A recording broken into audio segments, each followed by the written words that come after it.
Shalom Bapak Ibu. Apa kabarnya hari ini? Amin. Haleluya. Saya percaya apapun yang kita alami, apapun yang kita lewati, kita tetap kuat sebab kita ada di dalam Tuhan. Amin. Kalau kita mengandalkan kekuatan kita sendiri, maka itu tidak akan mungkin dan kita ini terbatas, lemah. Tapi oleh karena kuasa Tuhan ada di dalam kita, sehingga kita boleh berkata, saya mampu, saya kuat. Minta tolong slide-nya. Ya. Bapak Ibu, sama-sama kita baca tema kita hari ini, yuk. 3, 2, ya. Sekali lagi. Sekali lagi. Mantap. Bapak Ibu, firman Tuhan berkata, jangan khawatir, jangan takut, jangan gentar, sebab Allah di pihak kita. Apapun yang kita lewati, yang kita hadapi, semuanya tidak ada yang di luar kemampuan kita. Karena Tuhan tahu sebatas mana kekuatan kita, sebatas mana kemampuan kita, dan Tuhan tepat waktu untuk datang menolong kita. Amin. Bapak Ibu, siapa yang berkata, Pak Puli, saya tidak khawatir lagi, uang di ATM, di rekening bank 100 miliar sudah ada, rumah ada 2, 3, 4, 5, cuma satu yang saya bisa tinggali, saya sehat dan segala sesuatunya tercukupi, Pak. Jadi nggak perlu ada yang dikhawatirkan. Bisa angkat tangan? Soalnya kalau Bapak Ibu berkata demikian, saya akan buru-buru ganti khotbah.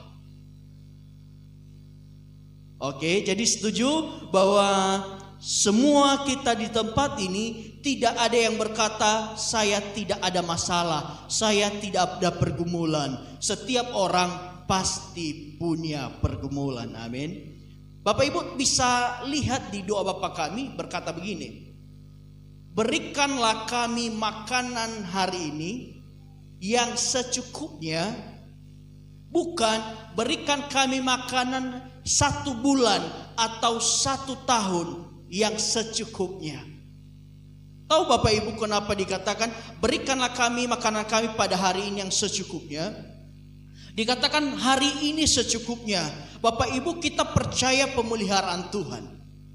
Kalau hari ini Tuhan bisa cukupkan, besok juga pasti Tuhan cukupkan. Besoknya lagi lusa Tuhan pasti cukupkan. Tuhan mau setiap hari kita mengangkat tangan kepada Tuhan dan kita berkata kepada Tuhan, Tuhan, saya berserah. Tuhan tidak berkata berikan kami makanan 1 bulan. Coba bayangkan Bapak Ibu, kalau doa kita berkata Tuhan berikan kami makanan 1 bulan, berarti selama 1 bulan kita tidak akan minta kepada Tuhan, toh sudah dicukupkan. Nanti bulan depan lagi baru minta. Tapi Tuhan mengajarkan doa kepada kita, berikan kami makanan hari ini yang secukupnya. Kita percaya bahwa hari ini hidup kita pasti dicukupkan, pasti dipelihara oleh Tuhan. Urusan besok itu kita minta lagi kepada Tuhan. Dan kita yakin, kita percaya semua pasti dicukupkan. Amin. Bapak Ibu, saya percaya di tempat ini semua punya pergumulan masing-masing. Orang tua bergumul untuk bagaimana keluarganya bisa makan, bagaimana keluarganya bisa punya tempat tinggal yang layak. Orang tua bergumul bagaimana supaya anaknya punya uang sekolah. Apalagi uang sekolah sekarang, waduh. Dulu saya sekolah di kampung dari SD sampai SMP, dari SD itu gratis. Kemudian saya sekolah SMP SMA Katolik Bintang Laut, itu adalah salah satu sekolah top di tempat saya. Dan uang sekolahnya kalau SMP kurang lebih 50.000, SMA kurang lebih 70. Bapak Ibu, saat itu saja uang segitu sudah susahnya minta ampun. Sekarang makin kaget lagi bahwa ada yang mengatakan uang sekolah ada yang sampai 1 juta. Jadi Bapak Ibu bisa lihat betapa pusingnya orang tua memikirkan bagaimana supaya anaknya bisa sekolah yang layak, bisa bayar 1 juta. Kalau punya anak 1 sih boleh-boleh lah, tapi kalau punya 2 dan 3 sudah berserahlah kepada Tuhan. Bapak Ibu, semua punya masalah, semua punya pergumulan. Kalau yang muda-muda beda lagi pergumulannya. Yang muda-muda apa yang digumulkan Bapak Ibu? Yang masih belum punya suami, yang masih belum punya istri. Mungkin yang muda-muda bergumul gimana caranya dia punya pacar.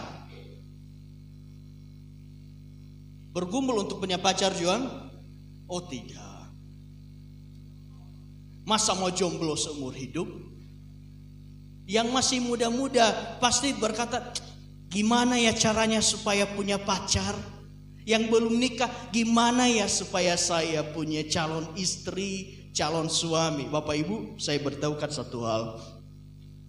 Untuk laki-laki, kalau sampai saat ini engkau belum menemukan tulang rusukmu, Pak Yanto pasti udah punya tulang rusuk, jangan bilang belum. Ya Bu ya, gak boleh. Semua yang belum punya tulang rusuk, kalau saya sudah, maka yang perlu Anda lakukan tidurlah. Kalau belum punya pasangan maka tidurlah. Ya kolenya tidurlah. Kenapa? Pada saat Hawa diberikan kepada Adam, posisi Adam sedang apa? Sedang tidur, maka diambil tulang rusuknya. Jadi kalau belum punya jodoh, tidurlah. Siapa tahu nanti Tuhan ambil tulang rusukmu dan bangun seorang wanita untuk haleluya. Maksudnya begini Bapak Ibu, jangan repot cari jodoh yang masih muda-muda. Jangan repot kejar sana sini, jangan repot obral sana sini, tapi fokus kepada dirimu, bagaimana dirimu mempunyai nilai yang tinggi. Dan saya percaya engkau yang akan dikejar oleh jodohmu. Amin. Engkau yang akan dicari oleh jodohmu. Tidurlah kalau malam. Jangan repot stalking Facebook, Instagram, cari cewek yang mana. Tapi tidurlah tepat pada waktunya. Amin. Haleluya. Bapak Ibu, kita lanjut. Jangan khawatir. Nah, bukan saya yang mengatakan jangan khawatir, tetapi firman Tuhan berkata, kita baca sama-sama Filipi 4 ayat 6. 3, 2 ya. Janganlah hendaknya kamu khawatir tentang apapun juga, tetapi nyatakanlah dalam segala hal keinginanmu kepada Allah dalam doa dan permohonan dengan ucapan syukur. Amin. Firman Tuhan berkata, jangan khawatir tentang apapun juga. Maksudnya apa Bapak Ibu? Kalau Tuhan berkata jangan khawatir tentang apapun juga, berarti kecil, besar, sedang masalahmu, Tuhan peduli. Amin. Gak peduli masalah besar, gak peduli pergumulan besar, pergumulan kecil, bahkan pergumulan yang sepele sekalipun, Tuhan peduli terhadap masalahmu. Jadi jangan berkata bahwa kalau yang kecil-kecil cuma sakit kepala, Tuhan tidak peduli. Bapak Ibu Saudara, apapun yang engkau alami, segala macam, dikatakan apa? Segala sesuatu, tentang apapun juga, Allah peduli tentang hidupmu. Allah peduli engkau mengalami masalah biasa saja. Mungkin engkau cuma sekedar sedang sakit kepala dan engkau berkata, Tuhan, saya sakit kepala Tuhan. Tuhan tolong saya. Saya percaya Tuhan pasti nyatakan pertolongannya. Engkau berkata, Tuhan, 3 bulan anak saya belum bayar SPP. Saya yakin percaya Tuhan bekerja luar biasa. Tuhan juga bisa bekerja untuk hal itu. Bahkan segala sesuatu. Amin. Bapak Ibu, segala sesuatu tidak ada yang tidak dipedulikan oleh Tuhan. Ada satu pujian berkata, Allah mengerti Allah peduli segala persoalan yang kita alami. Bapak Ibu, begitu luar biasanya Tuhan kita. Dia selalu peduli akan kehidupan kita.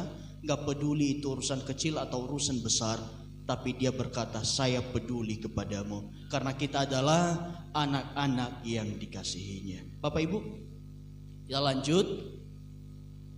Oke. Khawatir itu apa sih? Khawatir berarti takut, gelisah, cemas terhadap sesuatu hal yang belum diketahui dengan pasti.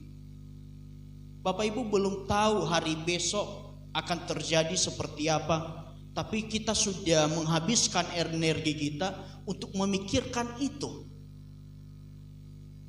Ayub mengatakan, justru apa yang kukhawatirkan itulah yang terjadi kepadaku. Kita belum pasti mengalami, contohnya kita merasa sakit, kemudian kita mulai khawatir, wah jangan-jangan ini penyakit jantung, jangan-jangan ini kanker dan segala macam. Bapak Ibu, justru ketika kita khawatir itu, kita sedang mengundang masalah untuk datang menghampiri kita. Tapi saya mau katakan kepada Bapak Ibu, apapun yang dialami, apapun yang Bapak Ibu alami hari-hari ini, perkatakanlah yang baik tentang dirimu. Amin. Perkataan orang benar itu besar kuasanya. Gak peduli mungkin engkau sedang sakit, tapi engkau perkatakan dengan iman, saya tidak apa-apa, saya sehat, saya sembuh. Mungkin anak kita ada mengalami masalah, ada sakit penyakit yang dialami, tapi engkau perkatakan, anakku tidak kenapa-napa. Saya yakin Tuhan membela dia, saya yakin Tuhan menjaga dia. Jadi tidak perlu khawatir, Bapak Ibu harus punya perkataan iman. Gak usah khawatir gimana usaha ini maju atau tidak ya, lancar atau tidak ya. Yang penting engkau perkatakan yang baik tentang dirimu. Mulai saat ini belajarlah perkatakan yang baik tentang dirimu. Jangan perkatakan yang buruk. Karena Ayub berkata, justru apa yang kukhawatirkan, apa yang kutakutkan, justru itu yang terjadi. Jadi Bapak Ibu, mulai saat ini kalau mungkin bangun pagi-pagi, engkau perkatakan, aku pasti hari ini berhasil. Kemanapun aku pergi, Tuhan jaga dan Tuhan lindungi aku. Bapak Ibu, saya kemarin beberapa waktu lalu dengar ada yang di tol itu, dia tidak tahu apa-apa, tiba-tiba nyasar peluru yang nyasar gitu dan mengenai dia. Siapa tahu dia tahukah kalau dia akan dikenai peluru? Tidak. Orang bisa kecelakaan kemanapun pergi, dia tidak rencanakan, dia tidak tahu. Tapi kita bisa hanya minta kepada Tuhan. Tuhan, kemanapun kami pergi, kemanapun kami melangkah, kami berserah, kami percaya, kami disertai Tuhan, sehingga kami aman dilindungi oleh Tuhan. Amin. Karena kita tidak tahu apa yang terjadi ke depan, kita hanya bisa berserah kepada Tuhan. Kita keluar dari tempat ini, kita tidak tahu apa yang terjadi di sana. Untuk itu mulai dari pagi tadi kita sudah berserah kepada Tuhan. Tuhan, kemanapun kami melangkahkan kaki kami percaya kami dituntun, dilindungi oleh Tuhan. Amin. Nah Bapak Ibu, kekhawatiran, kenapa kita tidak boleh khawatir? Karena pada saat kita khawatir itu mengecilkan kekuatan kita. Kita masih kuat. Bapak Ibu pernah merasakan kalau misalnya kita lagi kuat nih, tiba-tiba kita diberitahukan hal yang tidak baik, seketika itu juga kekuatan kita menjadi kecil, kita menjadi tidak berdaya. Tiba-tiba dikatakan anaknya kecelakaan Pak, langsung down, langsung tidak berdaya. Apalagi itu membuat kita tawar hati, membuat kita merasa tidak ada gunanya, untuk apa saya berjuang, toh semuanya akan terjadi demikian. Dan itu akan membatasi kuasa Tuhan di dalam kehidupan kita. Kalau kita sudah khawatir, itu sama halnya kita sedang bangun tembok dan berkata kepada Tuhan, tidak usah ikut campur. Kalau kita sedang khawatir, kita sedang membatasi diri kita untuk kita boleh merasakan kuasa Tuhan. Makanya Tuhan berkata, jangan takut, jangan khawatir, aku yang menyertai engkau, aku yang memelihara hidupmu. Karena kekhawatiran ini kalau berkembang menjadi rasa takut akan sangat berbahaya. Itu membuat kita terbatas, membuat kita membatasi kuasa Tuhan yang terjadi dalam kehidupan kita. Jadi Bapak Ibu, jangan khawatir. Sekali lagi saya katakan, jangan khawatir. Karena ketika engkau khawatir, engkau sedang membatasi kuasa Tuhan dalam hidupmu. Tapi apa yang harus kita lakukan?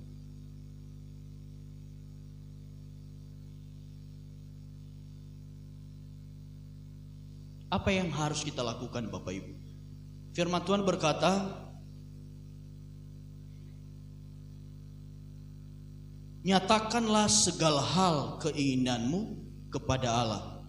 Tadi pertama-tama, jangan khawatir tentang apapun juga, tetapi nyatakan segala hal keinginanmu kepada Allah. Bapak Ibu, seberapa kita punya kebiasaan, kalau kita mengalami masalah, kalau kita mengalami persoalan, yang dicari tetangga, yang dicari manusia. Bapak Ibu, Tuhan berkata, nyatakan segala hal. Tuhan mau kita cerita, kita curhat kepada Allah. Kita jadikan Allah sebagai orang nomor satu yang tahu tentang apapun masalah dalam hidupmu. Amin. Jangan berharap kepada manusia. Jangan dikit-dikit cerita kepada manusia, berharap dikasihani. Mungkin Bapak Ibu kalau kita cerita kepada manusia, kepada sesama kita, mungkin pada saat itu dia bisa bantu kita. Tapi seberapa sering dia akan bantu kita? Manusia itu pasti mengecewakan Bapak Ibu.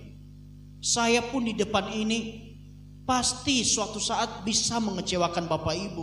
Karena saya nggak bisa melakukan segala-galanya. Saya terbatas. Jadi kalau Bapak Ibu berharap kepada saya, pasti Bapak Ibu akan kecewa. Tapi Tuhan mau kita hanya berharap kepada Tuhan. Kita hanya punya pengharapan kepada Tuhan. Dan Tuhan menjadi orang yang nomor satu kita prioritaskan. Jadi saya mau ajari Bapak Ibu, apapun yang engkau alami, jangan cari siapa-siapa dulu, cari Tuhan. Engkau lagi alami pergumulan, engkau lagi alami masalah, datang berlutut di hadapan Tuhan. Saya percaya Tuhan itu tidak pernah mengecewakan, amin. Tuhan tidak pernah merancangkan yang buruk dalam hidup kita. Dia tidak pernah mengecewakan kita. Makanya kita harus jadikan dia nomor satu di dalam kehidupan kita. Kita harus cari Tuhan dengan sungguh-sungguh. Apapun yang terjadi, Tuhan nomor satu.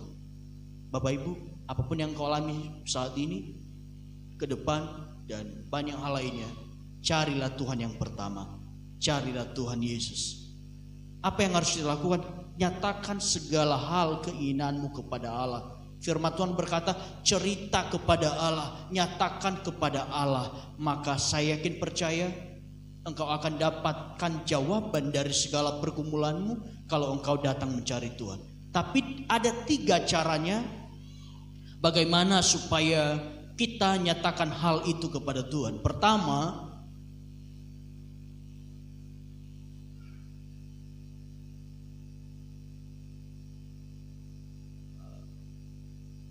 bisa minta bantu?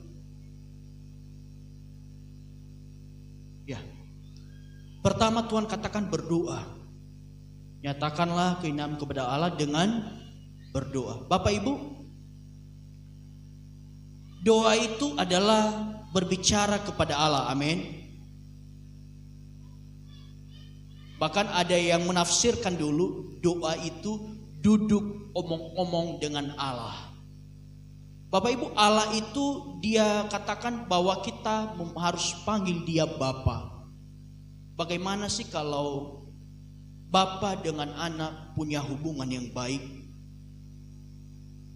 Pasti punya komunikasi yang cukup, punya komunikasi yang intens. Doa itu bukan sesuatu yang puitis, bukan sesuatu yang bertele-tele, tidak menuntut bahasa yang terlalu tinggi, tapi itu adalah sekedar kita berbicara kepada Tuhan. Apa yang engkau alami saat itu, cerita kepada Tuhan lewat doa. Kemudian dikatakan, karena itu hendaklah kamu saling mengaku dosamu dan saling mendoakan supaya kamu sembuh. Doa orang benar bila didoakan dengan yakin sangat besar kuasanya. Bapak Ibu, pertama sebelum kita menghampiri Tuhan, firman Tuhan berkata kita harus mengaku dosa kita. Karena kita tahu di firman Tuhan berkata yang menjadi penghalang antara kamu dan Allahmu adalah dosamu.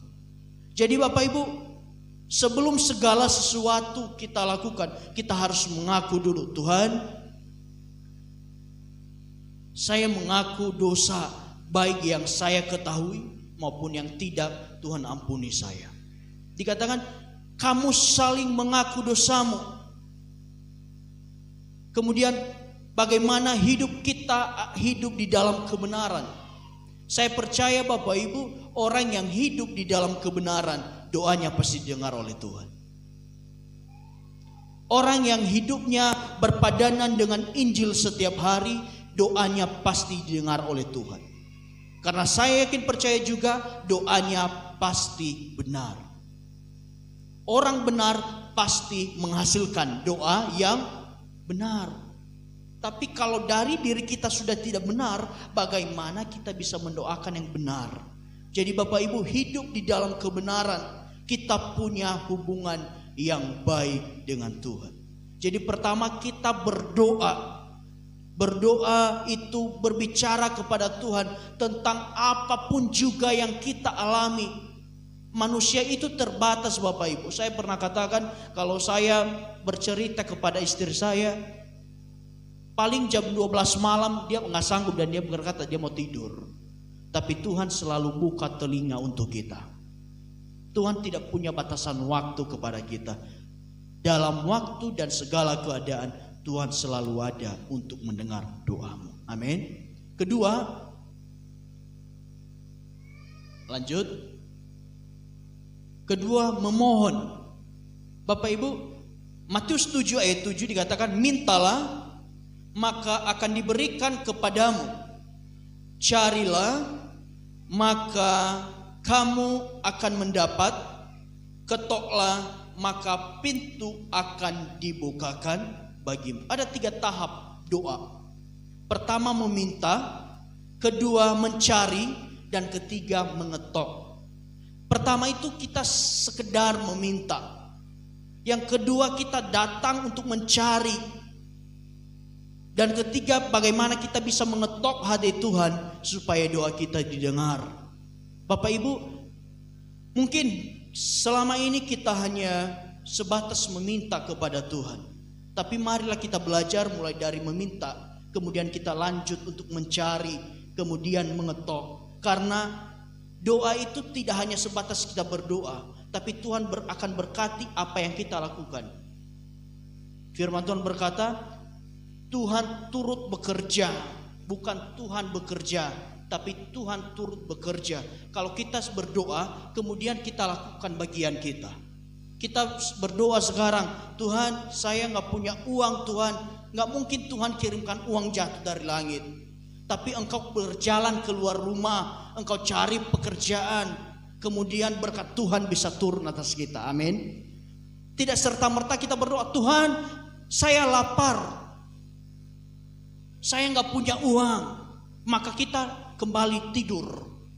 Tapi pada saat kita berkata, Tuhan saya lapar, saya gak punya uang, maka bagianmu adalah engkau berjalan keluar rumah mencari. Maka Tuhan akan membukakan pintu-pintu berkat bagimu pada saat engkau mulai mencari dan engkau mengetok.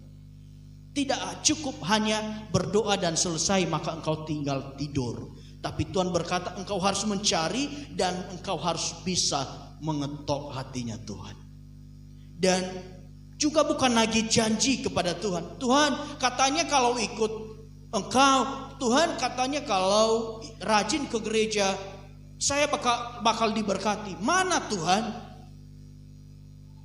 Bapak Ibu, berdoa itu kita memohon, bukan sedang nagih janji. Tuhan tidak pernah berutang kepada kita. Yang setuju katakan amin. Tuhan tidak pernah punya utang kepada kita. Tapi kitalah yang punya utang yang sangat besar kepada Tuhan. Kita boleh hidup sampai saat ini adalah karena kasih karunia Tuhan. Amin. Bapak Ibu, juga pada saat kita memohon bukan transaksional. Saya mau ajari Bapak Ibu, pada saat engkau berdoa jangan bersifat transaksional kepada Tuhan. Jangan seperti hubungan dagang. Jangan engkau berdoa berkata, Tuhan, kalau saya diberkati maka saya akan rajin ke gereja. Ada timbal balik tuh. Kalau Tuhan berikan saya uang maka saya rajin ke gereja. Tuhan, kalau Tuhan kasih saya mobil maka mobil itu nanti saya pakai untuk jemput jemaat. Tuhan, kalau ini dan ini saya akan melakukan ini. Wih, siapa sih kita berhubungan transaksional kepada Tuhan? Tuhan tidak suka kita punya hubungan transaksional, seperti kita membayar usaha yang Tuhan berikan kepada kita. Seperti kalau kita diberkati maka kita juga akan mengembalikan kepada Tuhan. Bukan itu. Tuhan, kalau saya diberkati Tuhan, uang yang melimpah, saya akan tolong panti asuhan. Dan banyak hal lain lagi yang dalam hidup kita. Kadang terlalu transaksional kita kepada Tuhan.